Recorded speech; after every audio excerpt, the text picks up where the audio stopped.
Hello friend, welcome to the channel solution. इसके पहले वाले वीडियो में हमने बात किया था कनेक्टिव टिश्यू के बारे में और आज के इस वीडियो में हम बात करेंगे बचे हुए दो टिश्यू यानी कि आपका मसल टिश्यू और नर्वस टिश्यू के बारे में। पहले वाले स्लाइड में चलिए देख लेते हैं मसल टिश्यू के कुछ बेसिक इंट्रोडक्शन और उनके टाइप का एक्सप्लेनेशन। अगर मैं ये कहूँ कि मसल टिश्यू बहुत ही इंपॉर्टेंट होते हैं हमारे शरीर की डिफरेंट एक्टिविटी को कंट्रोल करने के लिए, तो ये गलत नहीं होगा। मसल टिश्यू ऐसे टिश्यू हैं जिनमें फाइबर यानी कि फाइबर टाइप ऑफ सेल पाया जाता है, जिनमें एक स्पेसिफिक एबिलिटी पाई जाती है, विशेष गुण पाया जाता है और ये एबिलिटी है कॉन्ट्रैक्ट और रिलैक्स होने की यानी कि फैलने और सिकुड़ने की। अगर ये एबिलिटी ना हो तो शायद हम अपना लोकोमोशन ना कर पाए। जिस तरीके से हम अपने हाथों का यूज़ लिखने में या पैरों का यूज़ चलने में करते हैं, वो काफ़ी हद तक इसी कॉन्ट्रैक्ट या रिलैक्स होने की प्रॉपर्टी के ऊपर ही बेस होती है। और अगर ये ना हो तो हमारा ये कार्य कर पाना मुश्किल हो जाएगा, संभव नहीं होगा। मसल की अगर हम बात करते हैं तो इनका लेंथ वर्सेस विड्थ का रेशियो देखा जाता है। तो यहाँ पे जो मसल टिश्यू है हमारे, इनकी जो लेंथ होती है, लंबाई होती है, ये इनके विड्थ की तुलना में काफ़ी ज़्यादा होती है। और most of the cases in muscle cell को हम मसल फाइबर के नाम से जानते हैं, जिसको मैंने आपको पहले भी बताया है। अगर मैं इनको इनके फर्दर टाइप में क्लासिफाई करना चाहूँ, यानी कि ये कहना चाहूँ कि मसल टिश्यू के और कौन कौन से सब टाइप होते हैं, तो ये तीन महत्वपूर्ण हैं जिसे आपको आपके एग्जाम के पॉइंट ऑफ व्यू से काफ़ी अच्छे से समझना चाहिए। ये तीन टाइप हैं। पहला आपका स्केलेटल मसल, दूसरा है आपका स्मूथ मसल और इसी को हम विसरल मसल के नाम से भी जानते हैं, और तीसरा है आपका कार्डियक मसल टिश्यू। इन तीनों में एक खास बात हमेशा याद रखिएगा कि जब कभी भी किसी भी टाइप के, चाहे आपका एचएपी हो या फार्माकोलॉजी हो या कोई भी सब्जेक्ट हो, किसी एक पर्टिकुलर टाइप के दो या दो से अधिक नाम होते हैं तो दूसरा वाला नाम थोड़ा सा इंपॉर्टेंट हो जाता है एग्जाम के पॉइंट ऑफ व्यू से। यहाँ पे आप देखेंगे तो स्केलेटल मसल टिश्यू के दो अलग नाम हैं और स्मूथ मसल के एक अलग नाम, जो कि यहाँ पे आप देख सकते हैं विसरल मसल टिश्यू। तो ये बहुत ही महत्वपूर्ण हो जाता है। चलिए एक एक करके हम इन टिश्यूज के बारे में देखना शुरू करते हैं। सबसे पहले हम बात कर लेते हैं हमारे स्केलेटल मसल टिश्यू का। नाम से ही आपको समझ में आ रहा होगा स्केलेटल मसल टिश्यू, इसका मतलब है कि ऐसे मसल के टिश्यू जो कि हमारे स्केलेटल के बोन से हमारा यानी कि मसल का रिलेशनशिप मेंटेन कर रहे होंगे। आपने अपने कॉलेज के जितने भी लैबोरेटरीज हैं वहाँ पे अगर आप एचईपी पढ़ रहे हो या तो फिर फार्माकोलॉजी पढ़ रहे हो, तो वहाँ पे ह्यूमन स्केलेटन का ढांचा लगा होगा डमी के पर्पज से। उसको जरा देखिएगा और ध्यान से सोचिएगा कि अगर इस कंडीशन में, स्केलेटल की कंडीशन में, हम उनकी उंगलियों को मूव करना चाहें, मोड़ना चाहें, तो क्या ये संभव है? नहीं, ये बिल्कुल भी संभव नहीं है, वो टूट जाएंगे। तो हमारे भी जब तक जीवन है, जब तक हमारे मसल में कॉन्ट्रैक्ट या रिलैक्स होने की एबिलिटी है, हम अपनी उंगलियों को, पैरों को मूव कर सकते हैं। और यही महत्वपूर्ण भूमिका होती है हमारे स्केलेटल मसल टिश्यू की। ये जो मसल्स हैं यानी कि स्केलेटल मसल टिश्यू हैं, ये अटैच होते हैं स्केलेटल के बोन के साथ और ये एक स्पेसिफिक फंक्शन को पूरा करते हैं जिसका मैंने नाम दिया आपको कि ये लोकोमोशन में मदद करेंगे हमारे। इनमें एक खास पैटर्न पाया जाता है। ये कौन सा पैटर्न है? यह अल्टरनेट वे में लाइट एंड डार्क बैंड्स पाए जाएंगे, यानी कि पहले लाइट बैंड पाया जाएगा, फिर डार्क बैंड पाया जाएगा, फिर से लाइट बैंड, फिर से डार्क बैंड, यानी कि एक के बाद एक इस तरीके से अल्टरनेटिव बैंड्स पाए जाते हैं। इन बैंड्स को हम स्ट्रेशंस भी कहते हैं और इसीलिए हम इसको इस नाम से भी ज़्यादा जानते हैं, स्ट्रेटन्स के नाम से, स्केलेटल मसल टिश्यू या तो फिर स्ट्रेटन टिश्यू के नाम से भी काफ़ी ज़्यादा जाना जाता है। ये वर्ड हमेशा याद रखिएगा। जिन चीज़ों को हम अंडरलाइन कर रहे हैं या जिन चीज़ों को हम राउंड कर रहे हैं, वो अपने आप में बहुत ही महत्वपूर्ण हो जाता है। इसीलिए यहाँ पे लिखा हुआ है so that they are also known as a striated muscle tissue. ये क्वेश्चन पूछा जाएगा, काफ़ी इंपॉर्टेंट है। स्केलेटल मसल की एक खास प्रॉपर्टी है, वह है वॉलेंट्री इन नेचर का होना। वॉलेंट्री इन नेचर मतलब ये टिश्यू हमारे कंट्रोल में है। जब हम चाहेंगे इनका मूवमेंट होगा, जब हम नहीं चाहेंगे इनका मूवमेंट नहीं होगा। जब आप अपनी जगह पे बैठ करके वीडियो लेक्चर को सुन रहे होंगे तो आप अगर जब तक नहीं चाहेंगे कि मैं वहाँ से उठ करके कहीं और जाऊँ, या अगर आप खड़े हैं तो वहाँ से उठ करके किसी जगह पे जा करके बैठूँ, वो अपने आप तो मूवमेंट नहीं करेगा। तो वॉलेंट्री मतलब जो कि हमारे कंट्रोल में होता है, जो हमारे अंडर कंट्रोल में होता है, हमारी बातों के हिसाब से मूवमेंट चलना करना होता है, वो वॉलेंट्री कहलाता है। स्केलेटल मसल फाइबर बहुत लंबे होते हैं और ये इनका जो, अगर आप मॉर्फोलॉजी देखोगे, उनका बनावट देखोगे, तो ये चीज़ों का आप विशेष याद रखिएगा कि ये लंबे होते हैं, सिलेंड्रिकल इन शेप होते हैं और इनमें सेवरल न्यूक्ली कंटेंट होते हैं, लोकेटेड होते हैं पेरीफेरी ऑफ द सेल में, यानी कि काफ़ी सारे न्यूक्ली होते हैं। ये तीन खास बात कि पहला वो लंबे होते हैं, सिलेंड्रिकल इन शेप होते हैं और उनमें काफ़ी सारे न्यूक्लियस पाए जाते हैं। ये आपको आगे डायग्राम में और अच्छे से क्लियर हो जाएगा।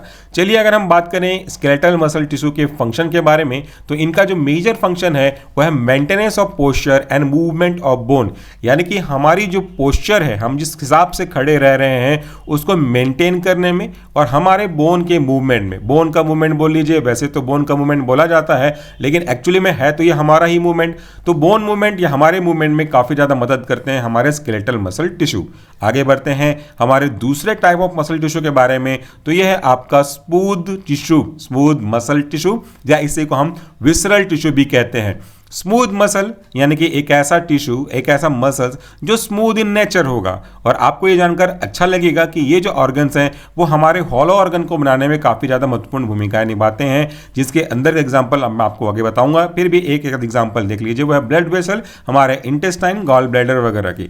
Smooth muscle is non striated and involuntary in nature. ये क्या है? नॉन स्ट्रेटेड, मतलब जैसा हमने पहले बात किया था कि जो आपके स्केलेटल मसल है वो स्ट्रेटेड होते हैं, ये नॉन स्टेटेड होते हैं और ये इनवॉलेंटरी इन नेचर होते हैं। इनवॉलेंटरी इन नेचर कहने का मतलब है कि इनके ऊपर हमारा कोई कंट्रोल नहीं होता, ये स्वायत्त तरीके से काम करते हैं, अपने इच्छानुसार काम करते हैं। यही तो कारण है कि हम अपने ब्लड वेसल को कभी कॉन्स्ट्रिक्ट होने का ऑर्डर नहीं दे सकते, कभी रिलैक्स होने का ऑर्डर नहीं दे सकते। हम अपने गॉल ब्लैडर या यूरिनरी ब्लैडर को कंट्रोल, रिलैक्स होने का ऑर्डर नहीं दे सकते। तो मतलब सीधा सीधा है कि ये इनवॉलेंटरी हैं, ये हमारे इच्छा से नहीं बल्कि अपने accordingly atmosphere of the body के होम्योस्टेसिस के अकॉर्डिंगली काम करते हैं। ये जो स्मूथ मसल फाइबर होते हैं उनका अगर आप स्पेसिफिक फीचर्स देखोगे तो ये बहुत स्मॉल होते हैं, छोटे होते हैं, स्पिंडल शेप में होते हैं, जिसका भी डायग्राम आपको थोड़ी देर में दिखा देंगे। और इनमें एक ही तरह का सेंट्रल न्यूक्लियस पाया जाता है। इनके लोकेशन के बारे में अगर हम बात करें कि ये कहाँ पाए जाते हैं, तो जैसा मैंने आपको कहा कि ये हमारे बॉडी के होलो ऑर्गन पे पाए जाते हैं। Wall of the hollow organ, खोखले ऑर्गन के दीवार साइड, कॉर्नर साइड पाए जाते हैं। ये बहुत इंपॉर्टेंट है, इसे हमें ब्लू में टिक किया हुआ है, देखिएगा। जैसे कि blood vessel, stomach, intestine, gall bladder और यूरिनरी ब्लैडर में ये पाए जाते हैं। एक बार ये देखिए कि ये मेरा ब्लड वेसल है, अगर इनके अंदर स्ट्रेच या रिलैक्स होने की एबिलिटी नहीं होगी, ऊपर में हमने क्लियर कर चुका है कि चाहे कोई भी टाइप ऑफ मसल टिश्यू हो उनमें कॉन्ट्रैक्ट और रिलैक्स होने की एबिलिटी तो पाई ही जाएगी, यही उनकी खास बात है। तो अगर मेरा ये ब्लड वेसल ब्लड के प्रेशर के अकॉर्डिंगली कॉन्ट्रैक्ट या फिर रिलैक्स नहीं होगा तो फिर मूवमेंट ऑफ ब्लड में टेम्परेचर कैसे मेंटेन कर पाएंगे, हम सामंजस्य कैसे मेंटेन कर पाएंगे। और अगर इस ब्लैडर में, यूरिनरी ब्लैडर में अगर कॉन्ट्रैक्ट रिलैक्स होने की एबिलिटी नहीं होगी तो वो यूरिन को कैसे स्टोर करके रखेगा, कैसे एक्सपांड होगा, और जब यूरिन आउटपुट हो जाएगा तो वो कैसे अपनी एक्चुअल जगह पे आकर के अपनी पोजीशन को अचीव करेगा। तो ये खास बात होती है हमारे मसल टिश्यू में और वो स्मूथ मसल में भी पाई जाएगी। अगर मैं कहूं फंक्शन क्या है स्मूथ मसल का, क्या क्या काम करते हैं, तो देखिए इनका फंक्शन भी आपको याद होना चाहिए। ये contraction of smooth muscle help करता है regulation of diameter of the blood vessel को मेंटेन करने में। जैसे अभी मैंने डायग्राम बनाया था, डायमीटर मतलब क्या है, ये मेरा ब्लड वेसल है, अभी आप देखेंगे डायमीटर छोटा है, इसी को मदद करेगा डायलेट करने में। तो ये जो डायामीटर है इनका वो बढ़ रहा है, तो इसी को कंट्रोल करता है हमारा स्मूथ मसल। साथ साथ ये प्रोपेल करता है यूट्रस के कंटेंट को, ताकि आगे जाकर के फर्टिलाइजेशन के प्रोसेस को अचीव कर सके।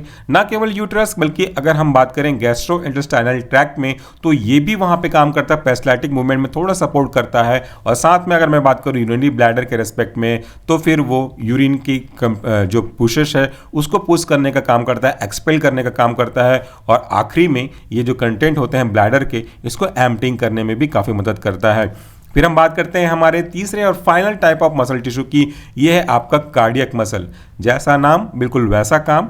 ये कार्डियक मसल अपने आप में ये एक्सप्लेन कर रहा है कि ये जो मसल है वो हमारे कार्डियक में यानी कि हमारे हार्ट में पाए जाते हैं। तो इसके फीचर्स भी देख लीजिए, बिल्कुल वैसे ही होंगे। This tissue is found only in heart valve, only, सिर्फ ये सिर्फ हार्ट में ही पाया जाएगा। और ये स्ट्रेटेड होते हैं जैसा कि हमारा स्केलेटल मसल होता है। और इनका एक नेचर खास है, अगर आप देखेंगे स्केलेटल मसल में तो मैंने आपको कहा था कि स्ट्रेटेड होते हैं बट वॉलंटरी होते हैं। यहाँ पे ऐसा नहीं है, ये स्ट्रेटेड तो हैं बट ये इनवॉलंटरी इन नेचर है, हमारे कंट्रोल में नहीं है। आप अपने दिल को बोलिए धड़कना बंद कर दे तो वो धड़कना बंद नहीं करेगा, वो आपकी इच्छा से नहीं बल्कि अपने अकॉर्डिंगली आपको चलाएगा। इसके बाद अगर हम बात करें इनके बेसिक स्ट्रक्चर वाइज क्या फीचर्स हैं, तो these are the cylindrical in nature, cylindrical shape में होते हैं। इनमें ब्रांचिंग होती है जो कि आप डायग्राम से देखेंगे तो और अच्छे से क्लियर हो जाएगा। और साथ में देखें तो इनमें एक खास फीचर पाया जाता है, वह only one nucleus. They attach to one another by intercalated disc. ये एक से दूसरे सेल में इंटरकैलेटेड डिस्क के द्वारा अटैच होते हैं और इसे हम लाइन के फॉर्म में देख सकते हैं, जो बेसिकली थिक यानी कि मोटे और डार्कर यानी कि गाढ़े गहरे रंग के होते हैं और ये क्रॉस स्ट्रिप जैसा बनाने का काम करते हैं।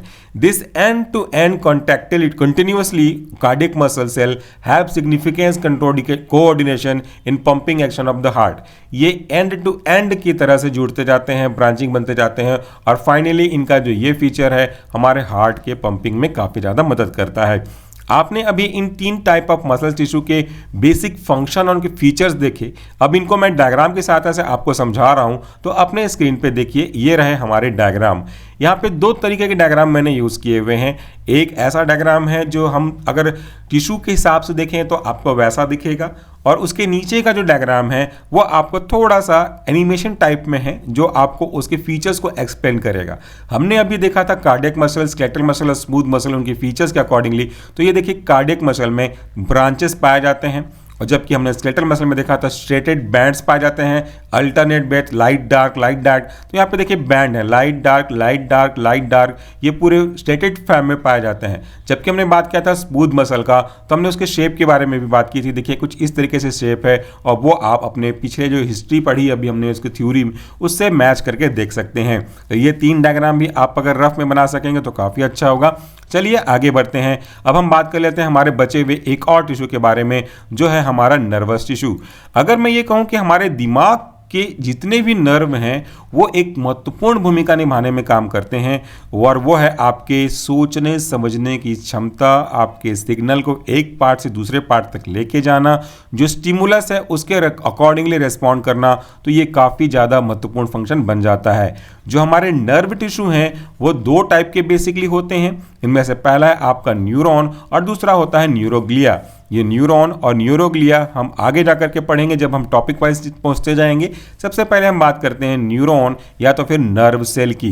तो ये कन्वर्ट करते हैं स्टिमुली को नर्व इंपल्स में। इसका क्या मतलब है, मैं मान लेता हूं कि ये कोई व्यक्ति है और इसकी बॉडी में कोई भी एक्टिविटी हो रही है। सपोज बाहर से किसी फ्लाइज ने, किसी एंट ने इसको बाइट किया, तो इसके बाइट करने का से जो स्टिमुली है, यहाँ पे जो हमारा मॉस्किटो है या फिर कोई और सब्सटेंस है, वो एज अ स्टिमुली काम कर रहा है। इस स्टिमुली को अब हमारे नर्व ने कन्वर्ट किया इंपल्स के फॉर्म में। So they simply convert the stimuli into the nerve impulse, और उसके बाद क्या होता है, ये कंडक्ट करते हैं इस इंपल्स को दूसरे न्यूरॉन तक, मतलब एक से दूसरा, दूसरे से फिर तीसरा, और इस तरीके से वो इस इंपल्स को, जो कि स्टिमुलस के कन्वर्जन है, इसको मूव कराते रहते हैं। कहाँ तक मूव कराएंगे, या तो वो दूसरे न्यूरॉन तक मूव कराएंगे, या तो फिर उसे उस मसल्स पे मूव कराएंगे जिस पे वो अटैच हुए हैं। अगर ये कोई स्पेसिफिक एंडोक्राइन ग्लैंड के रिस्पेक्ट में बात कर रहे होगे तो इस जो इन्फॉर्मेशन है, सिग्नल है, स्टिमुली है, इसे ग्लैंड तक पहुंचाएंगे ताकि वो ग्लैंड अकॉर्डिंगली स्टिमुलस को सीक्रेट कर सके, हार्मोन्स को सीक्रेट कर सके।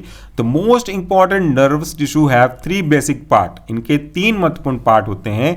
पहला पार्ट होता है आपका सेल बॉडी, दूसरा पार्ट होता है आपका डेंड्राइटिस, और तीसरा पार्ट होता है एक्सॉन। सबसे पहले सेल बॉडी को देख लें तो ये कंटेन करते हैं न्यूक्लियस और कुछ ऑर्गेनल्स को। जबकि डेंड्राइट्स के बारे में बात करेंगे तो ये शॉर्ट इन प्रोसेस होते हैं और केवल रिसीव करते हैं स्टिमुली को और उनको कंडक्ट करते हैं सेल की बॉडी की ओर, ताकि मैसेज आगे प्रोपेगेट हो सके।